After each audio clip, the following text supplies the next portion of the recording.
प्रेरितों के काम 1:3 में लिखा, उसने दुख उठाने के बाद, यानी प्रभु यीशु मसीह ने दुख उठाने के बाद बहुत से पक्के प्रमाणों से अपने आप को उन्हें जीवित दिखाया और 40 दिन तक वह उन्हें दिखाई देता रहा और परमेश्वर के राज्य की बातें करता रहा। और प्रभु यीशु मसीह ने उनसे कहा और उन्हें आज्ञा दी कि यरूशलेम को ना छोड़ो, परंतु पिता की उस प्रतिज्ञा के पूरे होने की बाट जोहते रहो, जिसकी चर्चा तुम मुझसे सुन चुके हो, क्योंकि यूहन्ना ने तुम्हें पानी से बपतिस्मा दिया, पर थोड़े दिनों के बाद तुम पवित्र आत्मा से बपतिस्मा पाओगे। हम सब जानते प्रभु यीशु मसीह हमारे लिए मारे गए, गाड़े गए, मुर्दों में से जी उठे, हाँ कि ना? हम सब जानते प्रभु यीशु मसीह ने हमारे लिए जान दी, पर बाइबल बताती है अगर पवित्र आत्मा धरती पे ना आता तो आज आप यीशु मसीह की कुर्बानी का कोई भी फायदा नहीं ले सकते। बाइबल कहती प्रभु यीशु मसीह ने कहा तुम यरूशलेम को मत छोड़ना। प्रभु यीशु मसीह ने यह नहीं कहा देखो मैंने तुम्हें दान और वरदान दिए, मैंने तुम पे हाथ रख के प्रार्थना की है, अब जाओ और लंगड़ों को चंगा करो और मुर्दों को जिंदा करो। परमेश्वर ने कहा नहीं, अभी वेट करो, क्योंकि योएल नबी की पुस्तक में उसकी 2:28 आयत में लिखा, अंत के दिनों में मैं अपना आत्मा सब मनुष्यों के ऊपर उंडेलूंगा, तुम्हारे दास तुम्हारी दासियों पर भी मैं अपनी आत्मा में से उंडेलूंगा, तुम्हारे जवान दर्शन और पुरनीय स्वप्न देखेंगे। अभी ये वचन पूरा नहीं हुआ था। परमेश्वर ने कहा यूहन्ना ने तुम्हें पानी से बपतिस्मा दिया, पर थोड़े दिनों के बाद तुम पवित्र आत्मा से बपतिस्मा पाओगे। यरूशलेम को मत छोड़ो, परंतु पिता की प्रतिज्ञा के पूरे होने की बाट जोहते रहो, क्योंकि अभी तक परमेश्वर अपनी महिमा को नहीं पहुंचे थे। लिखा अभी तक परमेश्वर ऊपर नहीं गए थे, जीवित चढ़े नहीं थे, और लिखा परमेश्वर ने कहा था जब मैं जीवित चढ़ जाऊंगा परमेश्वर के पास तो मैं एक पवित्र आत्मा तुम्हारे पास भेजूंगा, उसको पाने की प्रतीक्षा करते रहो। 8 आयत में लिखा जब पवित्र आत्मा तुम पे आएगा तो तुम सामर्थ पाओगे, यरूशलेम, यहूदिया, सामरिया और पृथ्वी की छोर तक मेरे गवाह होंगे। लिखा ये देखते देखते वो ऊपर उठा लिया गया, बादलों ने उनको उनकी आंखों से छुपा लिया। उसके जाते समय जब वो आकाश की ओर देख रहे थे कि प्रभु यीशु मसीह आकाश की ओर, स्वर्ग की ओर जा रहे हैं, तो देखो दो पुरुष व्हाइट सफेद वस्त्र पहने हुए उनके पास आ खड़े हुए और उनसे कहा हे गलीली पुरुषों, तुम क्यों खड़े आकाश की ओर देख रहे हो? वो यीशु जो तुम्हारे पास से स्वर्ग पर उठा लिया गया है, जिस रीति से उसे स्वर्ग को तुमने जाते हुए देखा है, उसी रीति से वो वापिस आएगा। सब बोलो आमीन। एक दूसरा वचन आप नोट करेंगे, यूहन्ना की अंजील 14:15 आयत, यदि तुम मुझसे प्रेम रखते हो तो मेरी आज्ञाओं को मानोगे। मैं पिता से विनती करूंगा, वह तुम्हें एक और सहायक देगा जो सर्वदा तुम्हारे साथ रहे, अर्थात सत्य का आत्मा, जिसे संसार ग्रहण नहीं कर सकता, क्योंकि ना तो वो उसे देखते हैं ना तो वो उसे जानते हैं। तुम उसे जानते हो क्योंकि वह तुम्हारे साथ रहता है और वो तुम में होगा। मैं तुम्हें अनाथ नहीं छोड़ूंगा, मैं तुम्हारे पास आता हूं। सब बोलो आमीन। उसने कहा मैं तुम्हें एक आत्मा दूंगा, सत्य का आत्मा, जिसे संसार ग्रहण नहीं कर सकता, क्योंकि संसार उस आत्मा को देख नहीं सकता, परंतु तुम उसे जानते हो क्योंकि वो तुम्हारे साथ रहते हैं। परमेश्वर ने अभी तक ये नहीं कहा था वो तुम्हारे अंदर रहते हैं, परमेश्वर ने कहा वो तुम्हारे साथ रहते हैं, क्योंकि उसी पवित्र आत्मा की वजह से मूसा के साथ वो था, अब्राहम के साथ वो था, दाऊद के साथ वो था, पुराने नबियों के साथ वो था। लेकिन तब पवित्र आत्मा आता था और चला जाता था, अपना काम करने के लिए आता था, चला जाता था, एक प्रोफेटिक वर्ड मिलता था, खत्म हो जाता था, प्रोफेटिक वर्ड देता था, एक भविष्यवाणी होती थी, उसके बाद आत्मा उठा लिया जाता था। परमेश्वर ने कहा वो तुम्हारे साथ रहते हैं पर वो तुम में होगा। अब वो तुम में नहीं है पर वो तुम में होगा। वो तब तुम में कब होगा? जब परमेश्वर ने यह कहा कि अब मैं जी उठाऊं और मैं परमेश्वर के पास जा रहा हूं और ऊपर जाकर मैं पहला काम यह करूंगा कि मैं तुम्हें अनाथ नहीं छोड़ूंगा, मैं अपना आत्मा तुम्हारे लिए उंडेल दूंगा। आज वो विश्वासी जिसके पास लाखों करोड़ों रुपए है, जिसके पास बरकतें भरी पड़ी, जो चंगाइयों से भरा पड़ा है, लेकिन अगर उसके पास पवित्र आत्मा नहीं है तो आज भी वो एक अनाथ की तरह है। परमेश्वर ने कहा मैं तुम्हें अनाथ नहीं छोड़ूंगा, मैं तुम्हें एक आत्मा दूंगा जो तुम्हारी सहायता करेगा, वो तुम्हारी हेल्प करेगा, वो आहें मार मार के तुम्हारे अंदर से प्रार्थना करेगा, वो परमेश्वर की मर्जी को समझेगा। पौलुस ने कहा मैं सबसे अधिक गैर भाषाओं में बातें करता हूं। उसने कहा मैं सबसे अधिक मेहनत करता हूं। सबसे अधिक कलीसियाएं किसने बनाई? बोलो कलीसिया। पौलुस ने सबसे अधिक सन्स और डॉटर्स और कलीसिया किसकी थी? सबसे अधिक प्रचार किसने किया? सबसे अधिक बाइबल में पत्रियां किसने लिखी? सबसे अधिक ज्ञान बाइबल में किसने बांटा?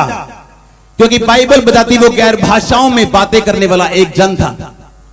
आज मैं आपको ध्यान से समझाना चाहता हूं, इसलिए आप नोट करते जाओ। पहला कुरिन्थिया 14 और उसकी 14 आयत में लिखा, इसलिए यदि मैं अन्य भाषा में प्रार्थना करूं तो मेरी आत्मा प्रार्थना करती है पर मेरी बुद्धि काम नहीं देती। तो क्या करना चाहिए? मैं आत्मा से भी प्रार्थना करूंगा और बुद्धि से भी प्रार्थना करूंगा। मैं एक बंदे को बोल रहा हूं, मान लो ये लुधियाना रहते हैं, मैं इसको कह रहा हूं, बात समझने में फर्क है, समझना ध्यान से। मैं इसको बोल रहा हूं जब मैं लुधियाना आऊंगा तो मैं आपसे मिलूंगा। समझ आई कि नहीं? जब मैं लुधियाना आऊंगा तो मैं आपसे क्या करूंगा? मिलूंगा, क्योंकि आप लुधियाना में रहते हैं। एक तो ये बात है। एक ये बात है कि मैं आपसे सोमवार लुधियाना आपसे मिलने के लिए आऊंगा। आप कहां रहते? लुधियाना, तो मैं लुधियाना भी घूम लूंगा। एक है मैंने लुधियाने जाना है तो आपका घर भी लुधियाना है, मैं आपके पास मिलने के लिए आऊंगा। दूसरा ये है मैं आपसे मिलने के लिए आना चाहता हूं, आप कहां रहते? लुधियाना, तो ठीक है मैं लुधियाना आना पड़ेगा मुझे, मैं घूम लूंगा थोड़ा सा, पर मेरा मेन मकसद आपसे मिलने के लिए आना है, लुधियाना आना नहीं। आप लुधियाना रहते हैं इसलिए मैं वहां पे आऊंगा, हाँ या ना? उसने कहा मैं आत्मा से प्रार्थना करूंगा और बुद्धि से भी प्रार्थना करूंगा। यानी आत्मा से प्रार्थना करना पहले, बुद्धि से प्रार्थना करना दूसरे। कि मैं आपसे मिलने के लिए आऊंगा और साथ में मैं आपका शहर घूम लूंगा। एक है मैं आपके शहर में घूमने के लिए आ रहा हूं तो मैं आपसे मिल भी लूंगा। उसने ये नहीं कहा मैं बुद्धि से प्रार्थना करूंगा और आत्मा से भी प्रार्थना करूंगा। बुद्धि वाली प्रार्थना क्या है? परमेश्वर तेरा धन्यवाद, तेरे कोड़े खाने से मैं चंगा हो चुका हूं, हालेलुया हालेलुया, धन्यवाद परमेश्वर तेरी तारीफ हो। ये बुद्धि की प्रार्थना है। आत्मा से प्रार्थना कौन सी है? जब आप बैठ जाते हैं और वेट करते हैं और गैर भाषा आपके अंदर से निकलती। आप नहीं जानते प्रार्थना किस रीति से करनी चाहिए। बाइबल कहती आपकी लैंग्वेज करप्ट लैंग्वेज है, ह्यूमन लैंग्वेज करप्ट लैंग्वेज है। इंसानी भाषा इनफ नहीं है कि आप सर्वशक्तिमान जीवित परमेश्वर और पवित्र परमेश्वर से बात कर सकें और अपनी प्रार्थना का हल ले सकें। इसलिए परमेश्वर ने कहा मैं तुम्हें पवित्र आत्मा दूंगा, एक सहायक दूंगा, मैं तुम्हें अनाथ नहीं छोड़ूंगा। इसका मतलब अगर मेरे पास पवित्र आत्मा नहीं है तो चाहे मेरे पास 1000 गवाही हैं, मैं एक अनाथ की तरह हूं।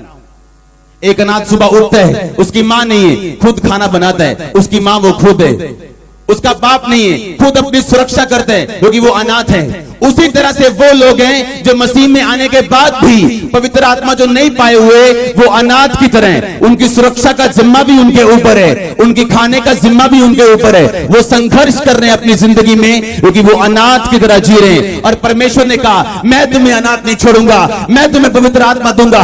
आज वो पवित्र आत्मा पे उंडेला जाएगा यीशु मसीह के नाम में। आज वो पवित्र आत्मा आपकी जिंदगी के ऊपर आएगा और आप अनाथ नहीं रहेंगे। अगर आमीन हो चाहे लंबा ब्लेसिंग आपकी चर्च। अगर आप एक विश्वासी हैं और आप गैर भाषा में बातें नहीं करते तो चाहे आप अगर आप अपना 100% भी देंगे, अगर आप अपना 100% भी देंगे, अगर आप घंटों प्रार्थना करके पवित्रताई में रह के अपना टाइट दे के अपने सारे हुक्म को पूरा करके भी चलेंगे तो भी आपके 100 में से 10 नंबर आएंगे। तो भी आपके 100 में से 10 नंबर आएंगे। तो भी आपके 100 में से 10 नंबर आएंगे अगर आप गैर भाषा में प्रार्थना नहीं करते हो। तो हो सकता है रात को मैं आपको गवाही दे चुका हूं, एक बंदा रात को उठा बेचैन होके, उसे मालूम नहीं था वो बेचैन क्यों है। एकदम से उठा, उसे बेचैनी होनी शुरू हुई और पवित्र आत्मा ने उससे कहा प्रार्थना कर, और वो 1 घंटा 2 घंटे लगातार गैर भाषा में प्रार्थना करता रहा। उसके बाद उसकी बेचैनी खत्म हो गई, उसके बाद वो सो गया। थोड़े दिन के बाद उसका भाई उसे मिला, सगा भाई। उसके सगे भाई ने उसे बताया कि फलाने रात को मेरे को हार्ट अटैक मेजर हो गया था, मेरे को एक प्रॉब्लम हो गई थी और मैं मर गया था और मेरे प्राण मेरे से छूट रहे थे, मेरे को मालूम था कि मैं मर रहा हूं और डॉक्टरों ने मुझे जवाब दे दिया था। कहता पता नहीं क्या हुआ थोड़ी देर के बाद कि मुझे गर्मी महसूस होने लगी और एकदम से मैं ठीक हो गया और आज तक वो ठीक है।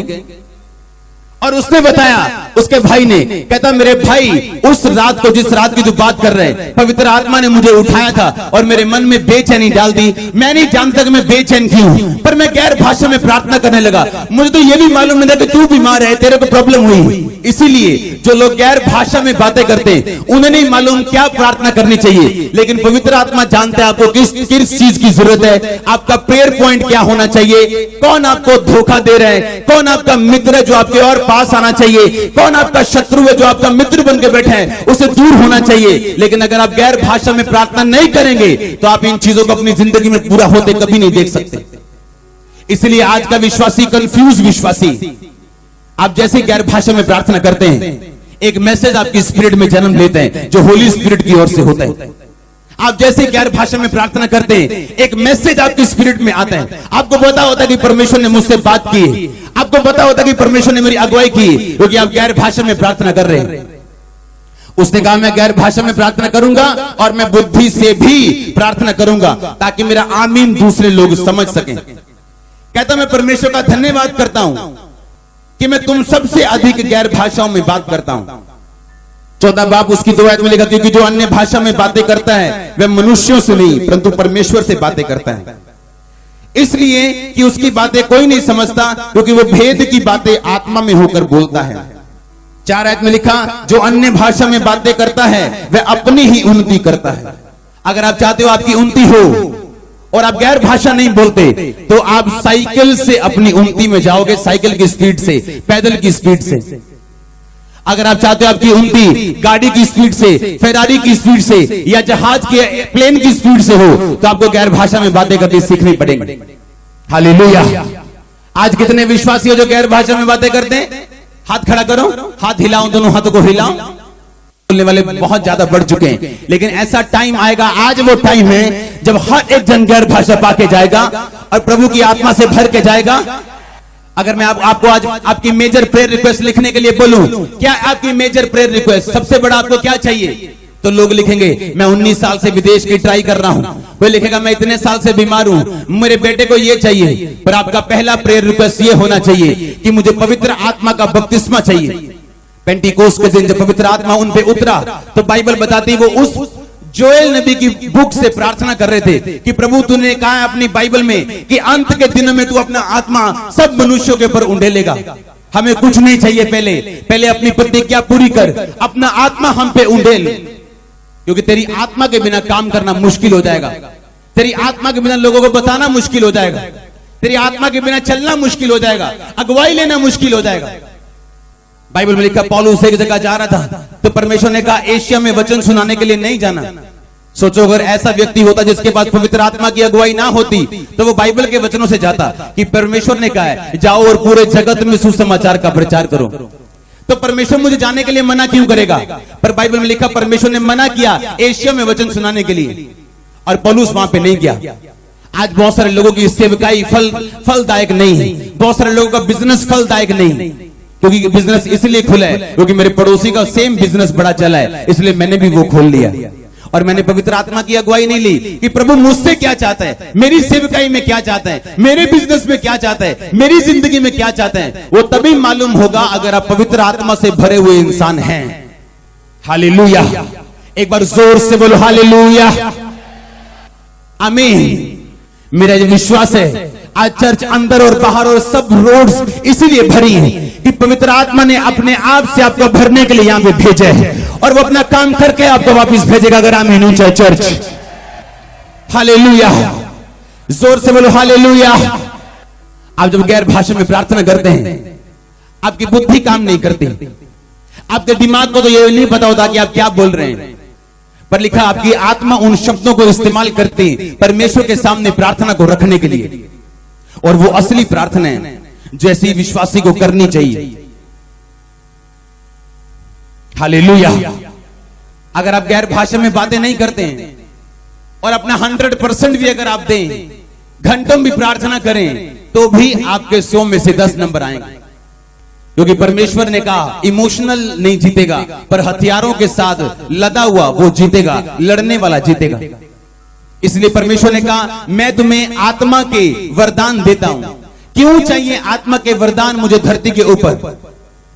अगर मुझे उनकी जरूरत नहीं तो परमेश्वर क्यों मुझे देने के लिए बोलता है उन्हें? आज बहुत से लोगों के पास जब पहला वरदान, जो बुद्धि का वरदान है, जब नहीं होता तो वो फंसते हैं। हर क्वेश्चन का जवाब, हर सवाल का जवाब हां में या ना में नहीं दिया जा सकता। हालेलुया। हर क्वेश्चन का जवाब नहीं दिया जा सकता। यीशु मसीह से लोग पूछते हैं, परमेश्वर बता हमें क्या टैक्स देना चाहिए। यीशु मसीह को मालूम था मुझे परख रहे हैं। अगर यीशु मसीह बोलते हाँ हमें टैक्स देना चाहिए रोमी सरकार को, तो सारे यहूदी नाराज हो जाते और बोलते यीशु मसीह तो रोमियों का है, हमारा नहीं है, ये हमारा अगुवा नहीं हो सकता। अगर यीशु मसीह कहते नहीं देना चाहिए तो वो रोमी सरकार को शिकायत करते कि यीशु मसीह अपने लोगों को टैक्स ना देने के लिए भड़का रहे हैं। तो परमेश्वर ने कहा तुम्हारे हाथ में क्या है? कहते सिक्का। लाओ। परमेश्वर ने कहा ये किसकी मूर्त है सिक्के के ऊपर? कहते कैसर की। परमेश्वर ने कहा जो कैसर का है वो कैसर को दो, जो परमेश्वर का है वो परमेश्वर को दो। ना हाँ बोला ना बोला। ये कौन सा वरदान था? बुद्धि का वरदान। पौलुस को मालूम था कि जो लोग उसको पकड़ के लेके गए, जब लोग उसको मारना चाहते थे, पौलुस को मालूम था कि दो ग्रुप उसको पकड़ के लेके गए, एक सदूकियों का, एक फरीसियों का। सदूकियों का ग्रुप ये नहीं मानता था कि स्वर्गदूत हैं, जी उठना है, पर फरीसी जी उठना, स्वर्गदूत, ये सब बातों में विश्वास करते थे। तो पौलुस ने बुद्धि का वरदान काम मिलाया और उसने कहा हे भाइयों मेरा न्याय हो रहा है जी उठने के विषय में। और दोनों ग्रुप आपस में लड़ना शुरू हो गए, क्योंकि एक ग्रुप विश्वास करता था जी उठना है और दूसरा करता नहीं। अगर आप में बुद्धि का वरदान नहीं है तो फंसते हो आप। जब लोग आपको क्वेश्चन पूछते हैं, ऐसी सिचुएशन में आप फंसते हो, तो आपके पास अगर पवित्र आत्मा नहीं है, उसका वरदान नहीं है, तो आप गलत जवाब देते हो। हाँ में दोगे तो भी फंसोगे, ना में दोगे तो भी फंसोगे। हालेलुया। एक बार एक सेवक को लाइव इंटरव्यू में चैनल ने बुलाया, लाइव इंटरव्यू चल रही। और अगर आपको नॉलेज ना हो तो दूसरे जो देश हैं वहां पे दो ही तरह के लोग रहते हैं ज्यादातर, या तो क्रिश्चियन या मुस्लिम। हिंदू वही है जो इंडिया से गए हैं और देशों में नहीं है, नेपाल को छोड़ के, भूटान को, ये दो तीन देश छोड़ के। तो एक टीवी वाले ने एक सवाल पूछ लिया उस परमेश्वर के दास से लाइव चलते हुए। उसने कहा क्या मुस्लिम स्वर्ग जाएंगे? क्योंकि वो चैनल ये चाहता था कि ये अभी हाँ में जवाब दे, अगर जाएंगे तो क्रिश्चियन इसके खिलाफ हो जाएंगे। अगर वो कहता नहीं जाएंगे तो बाहर मुस्लिम इंतजार कर रहे हैं उसको मारने के लिए। उसने कहा परमेश्वर मेरी मदद कर, मैं क्या करूं? उसने बाइबल खोली और उसने बाइबल में से बताया, कहता बाइबल ये कहती मार्ग, जीवन और सच्चाई मैं हूं। अब पकड़ लो बाइबल को, अब पकड़ लो परमेश्वर को। बिना मेरे कोई भी पिता के पास नहीं जा सकता, ये मेरा पवित्र वचन, ये मेरा बाइबल, ये मेरा धर्म ग्रंथ कहता है। जब बुद्धि का वरदान काम करते हैं, लेकिन वो काम कैसे करेगा बुद्धि का वरदान? क्योंकि रात को तो ब्लू फिल्म देखी है, अभी सुबह तो गर्लफ्रेंड से बात करके आए, अभी सुबह तो गंदे काम करके आए, अभी चर्च के बाहर ही सिगरेट फेंक के बस अंदर आए, तो पवित्र आत्मा के वरदान कैसे काम करेंगे? वो कैसे आपके साथ चलेगा? कैसे आपको छुड़ाएगा? जहां जहां परमेश्वर का आत्मा है वहां आजादी है। तो अगर परमेश्वर का आत्मा आपके साथ है तो आप आजाद है, नहीं तो नहीं। दुनिया का कोई डॉक्टर, कोई इंजीनियर फिर आपको फ्री नहीं कर सकता अगर होली स्पिरिट आपके साथ नहीं है तो। इसलिए पागल लोग साइकेट्रिस्ट के साथ पास जाते जाते थक जाते हैं और साइकेट्रिस्ट उनकी काउंसलिंग करता करता थक जाता है। बेटा जो तू देख रहे हैं वो दुष्ट आत्मा नहीं, वो केमिकल का लोच है, वो ये लोच है, वो लोच है, पर वो जो जानता है कि उसको कोई इलाज नहीं कर सकता। लेकिन चर्च में आने के बाद जब वो दुष्ट आत्मा जाते हैं, क्योंकि जहां कहीं परमेश्वर का आत्मा है वहां आजादी है। अगर आज के बाद आपको किसी चीज की जरूरत है तो वो पवित्र आत्मा का बपतिस्मा है, वो पवित्र आत्मा है। आमीन। जो गैर भाषा में बातें करता है वो अपनी उन्नति करते हैं, वो अपनी उन्नति करते हैं। हालेलुया। अगर मैं आपको किसी जगह पे भेजूं, सड़क बनाने के लिए भेजूं, बिल्डिंग बनाने के लिए भेजूं, तो मैं आपको हथियार भी दूंगा, आपको जेसीबी भी दूंगा, ईंटें भी दूंगा, आपको सारा प्रोडक्ट आपको मुहैया करवाऊंगा। और उसी तरह से अगर परमेश्वर ने आपको धरती पे भेजा लड़ने के लिए शैतान से, अपनी बुलाहट को पूरा करने के लिए, तो वो आपको आत्मिक हथियार भी देता है उन बुलाहटों को पूरा करने के लिए। पर अगर आप अलर्ट क्रिश्चियन नहीं है, आपका ध्यान सिर्फ खाने और पीने में और इस बात की तरफ है कि कब परमेश्वर मेरी प्रार्थना का उत्तर दे, तो आप उन चीजों को मिस कर जाते हैं। मेरी ये प्रेयर है आज परमेश्वर के नाम में कि होली स्पिरिट आप पे उतर सके, आप उससे भर के वापस जा सके। आज इस चर्च में एक भी जन गैर भाषा के बिना वापस ना जाए। आमीन। ऊंचा तो बरकत ऊंची चर्च, जोर से बोलो हालेलुया, आमीन। जोर से बोलो आमीन। अब वो गैर भाषा में बातें करनी, बोलो अपने पड़ोसी को, बोलो बोलो पड़ोसी को बोलो, तुम्हें गैर भाषा में बातें करनी, आमीन।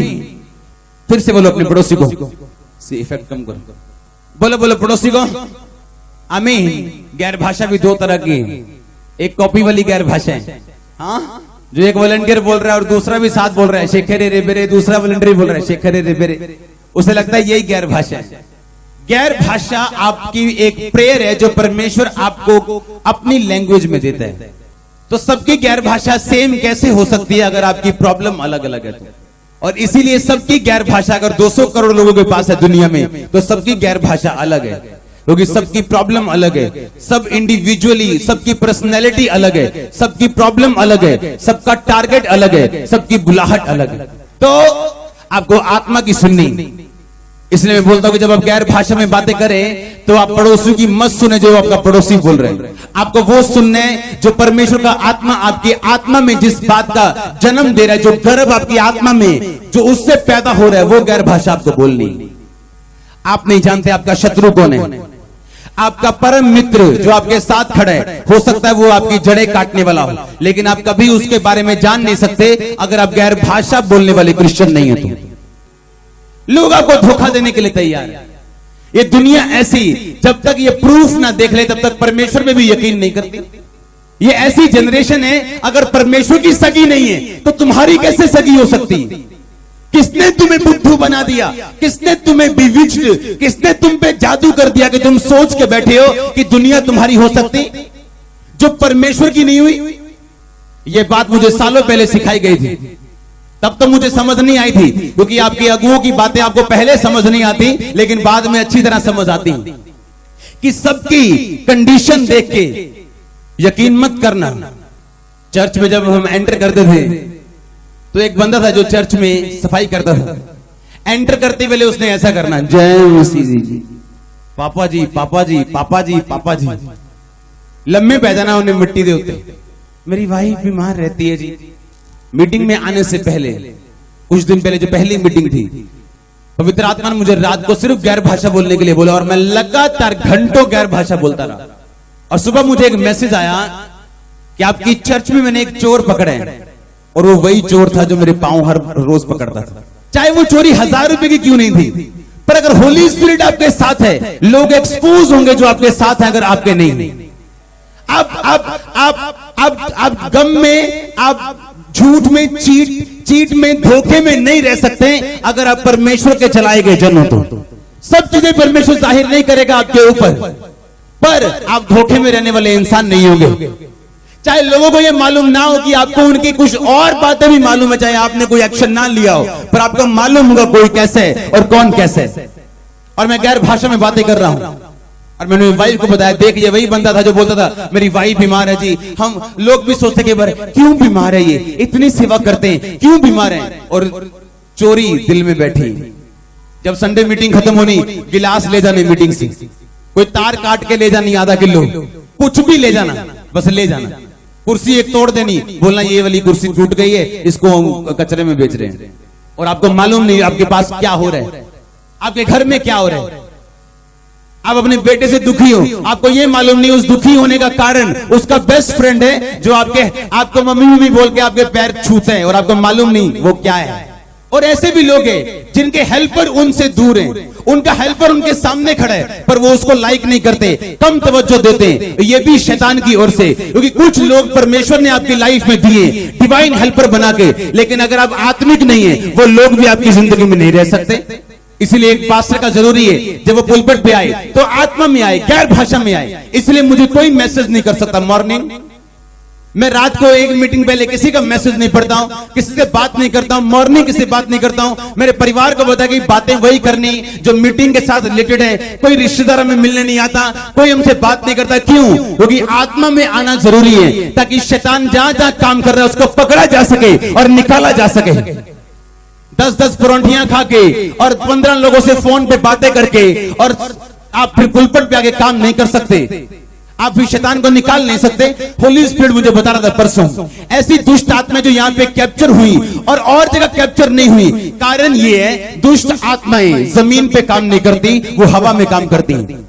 और जैसे ही फायर बढ़ती है तो वो कैप्चर होती, वो सरेंडर करती और बोलते हम बाबा थे जी, हम बाबी थे जी, हम तांत्रिक थे जी, हम फलाना काम करते थे। क्यों? क्योंकि यहाँ आने के बाद वो दुष्ट आत्मा अरेस्ट हुआ।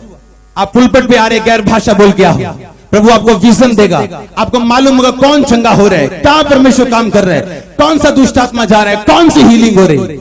जोर से बोलो हालेलुया। आप गैर भाषा में बातें कर रहे हैं और परमेश्वर आपकी आंखों को खोल रहे हैं। आप गैर भाषा में बातें कर रहे हैं, आपकी स्पिरिचुअल आईज ओपन हो रही, आपकी कंफ्यूजन खत्म हो रही, धीरे धीरे आपको समझ आनी शुरू हो चुकी कौन सा सही रास्ता है आपके लिए, कौन सा रास्ता गलत है, कहां आपने स्टेप लेना है, कहां आपने नहीं लेना। हालेलुया। जोर से एक बार बोलो हालेलुया। आप गैर भाषा में प्रार्थना नहीं करते हो और एक्सपेक्ट करते हो प्रभु आपसे बात करे, आप छुड़ाए जाएं या आपकी कंफ्यूजन दूर हो, कैसे पॉसिबल है? मैंने कहा अगर आप गैर भाषा में प्रार्थना ना करें तो अगर आप 100% भी अपना देंगे तो भी 10 नंबर आएंगे 100 में से। क्योंकि अगर आप 3 घंटे प्रार्थना करते हैं तो कम से कम 2 घंटे 40 मिनट, 2.5 घंटे, 2.25 घंटे ये प्रेयर आपकी गैर भाषा में होनी चाहिए। 15 मिनट, 20 मिनट, आधा घंटा, 40 मिनट हद आपकी अपनी भाषा में प्रार्थना होनी चाहिए। हालेलुया। कलीसिया लो लगा के प्रार्थना कर रही थी और परमेश्वर ने दूतों को भेजा पतरस को छुड़ाने के लिए। ये वही कलीसिया थी, अगर आपको याद ना हो, जिन्होंने गैर भाषा के वरदान पाए थे, जो पवित्र आत्मा का बपतिस्मा पाके बैठे थे और मौत को टाल दिया गया गैर भाषा के कारण। हालेलुया। गैर भाषा जब आप दिमाग से सोचना शुरू करते हैं ये खत्म हो जाती है। आप शक करते हैं इसकी पावर कम हो जाती है। आप कॉपी करते हैं एक दूसरे से, ये आपकी लाइफ में कोई काम नहीं करती। ये गैर भाषा कॉपी होने वाली गैर भाषा नहीं, ये गैर भाषा आपके अंदर से निकलती। वो 10 शब्द क्यों ना हो, वो धीरे धीरे बढ़ते हैं। हालेलुया।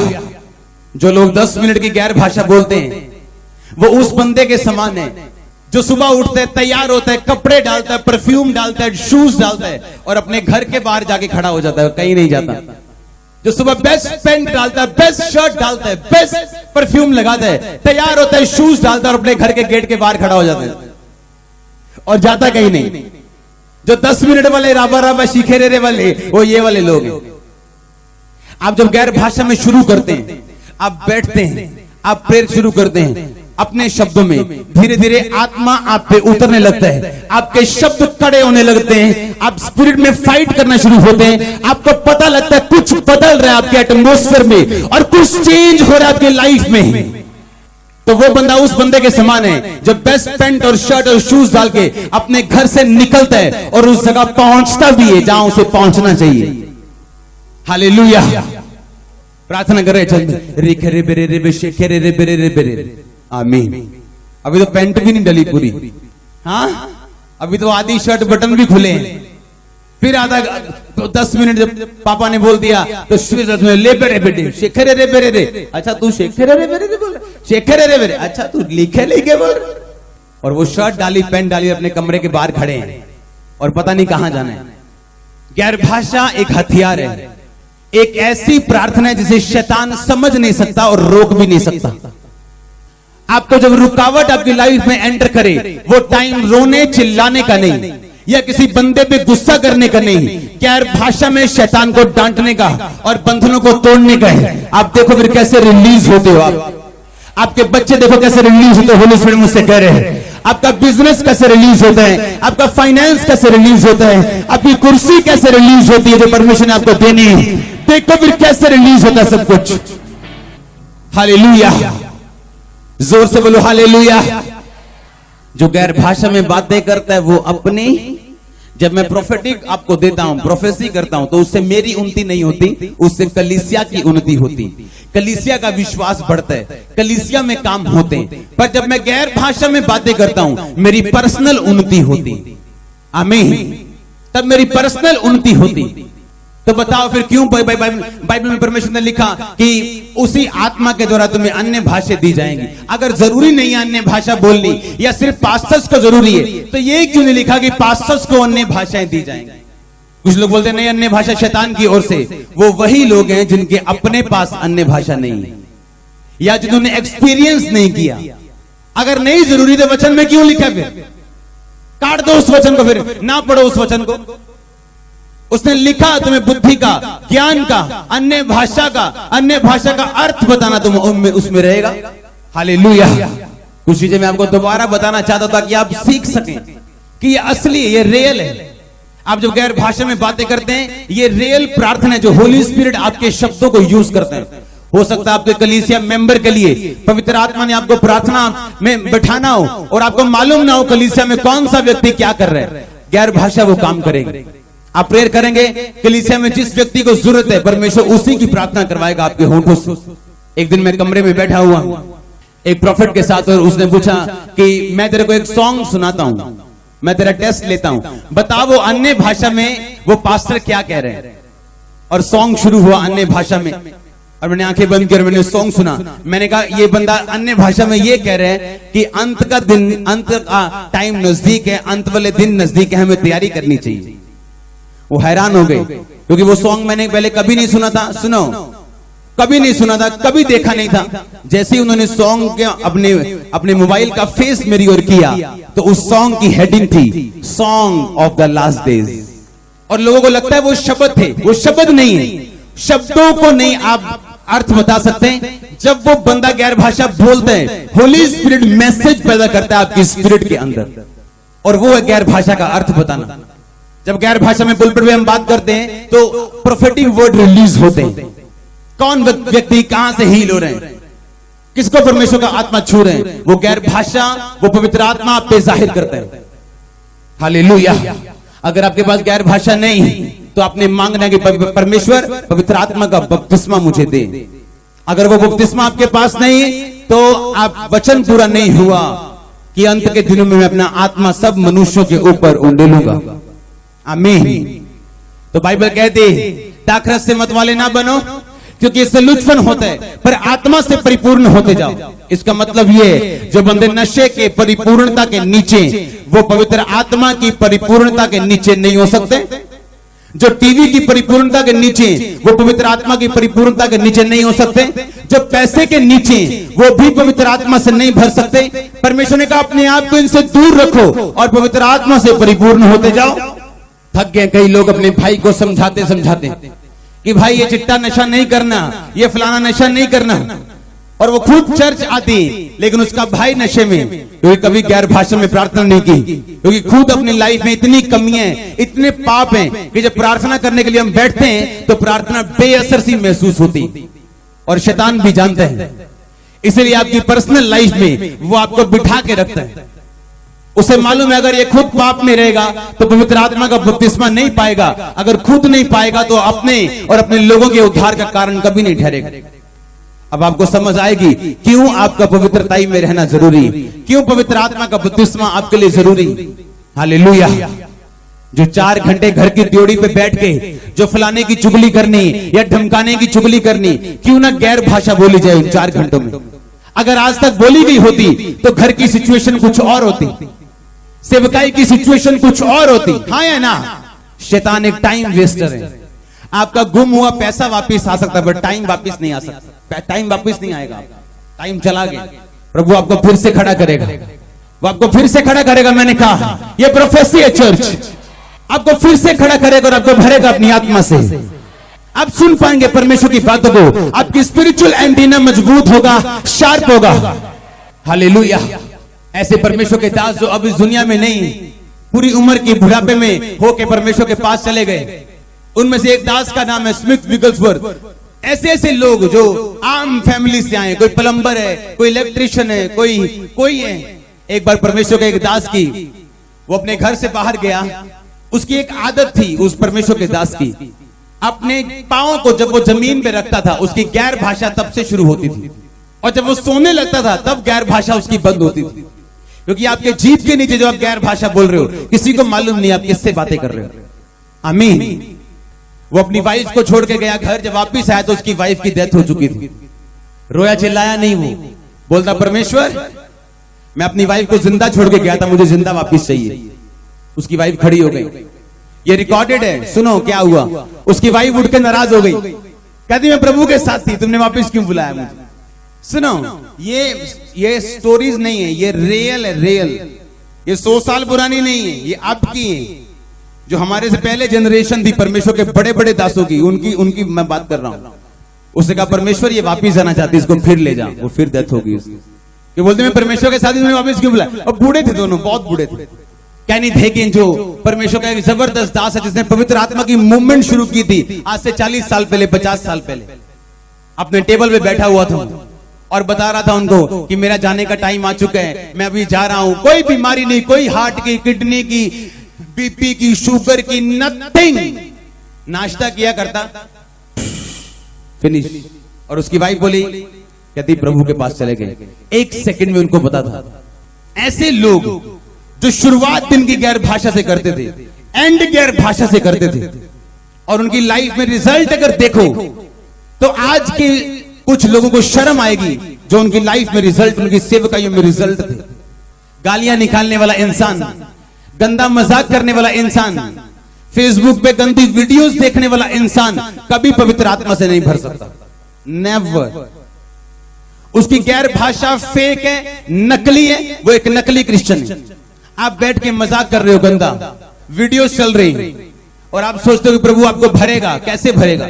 और अगर आप नहीं भरोगे, परमेश्वर का कोई नुकसान नहीं। शैतान जानता आप एक पावरलेस, इफेक्टलेस, फायरलेस क्रिश्चियन है, जिसका कोई असर उस पर नहीं होगा। वो खुश है आपसे। परमेश्वर आपकी लाइफ बोरिंग नहीं करना चाहता, लेकिन वो अलग तरह से आपको एक्साइटमेंट में भरना चाहता है। कि पहले आप 10 तरह के काम करते थे, एक भी फलवंत नहीं होता था। अब आप 11 तरह के काम कर रहे हैं, और आप मुश्किल हो रही है आपको कि आप टाइम मैनेजमेंट कैसे करें, क्योंकि हर काम 200% फल लेके आ रहे हैं। अब आपको टाइम देना मुश्किल हो रहा है कि मैं करूं क्या, कहां टाइम दूं, क्या क्या करूं, क्योंकि आप पवित्र आत्मा से जन्मे हैं, पवित्र आत्मा के द्वारा चलाए चल रहे हैं। आप गैर भाषा के साथ प्रार्थना कर रहे हैं, आप प्रभु के चलाए चल रहे हैं। जितने परमेश्वर की आत्मा के चलाए चलते हैं वो ही परमेश्वर के पुत्र हैं, और जितने उसकी आज्ञा मानते हैं, लिखा उसको वो अपनी पवित्र आत्मा देता है। अगर आपके पास पवित्र आत्मा नहीं तो आप उसके जन नहीं, बाइबल में लिखा है। अगर आज किसी चीज के लिए रोना चाहते हो तो होली स्पिरिट के लिए रो। चीखे मारना चाहते हो, होली स्पिरिट के लिए मारो कि वो आपको मिले, आप अनाथ ना रहे। बिना पवित्र आत्मा पाया हुआ इंसान, एक क्रिश्चियन, एक विश्वासी, एक अनाथ क्रिश्चियन है। हालेलुया। जोर से बोलो हालेलुया। जोर से जोर से जोर से भरो आत्मा के साथ। मैंने कहा अपने हाथों को उठा के जोर से बोलो हालेलुया। अपने घुटनों पे आ और गैर भाषा में बातें करो अगले 10 मिनट। जिनके पास गैर भाषा नहीं है वो भी अपने घुटनों पे आओ और बोलो गैर भाषा में। जिनके पास नहीं है प्रभु उनको देगा, और पवित्र आत्मा का बपतिस्मा आपको मिलेगा आज। ऊंची आवाज में निकोना नब्रोसोतो लिमोसा मकांतिया न बलराबा संबे नंदे न बसक्का मकांदे लेकोसा मकांदिया नम्ब्रोमोसोको लोक लेब्रोसोको मकांदे न बलराबा शके के ओलो को लोको बेके लेब्रोमोसोको में केंदे ने बलराबा शिम्मा मंदे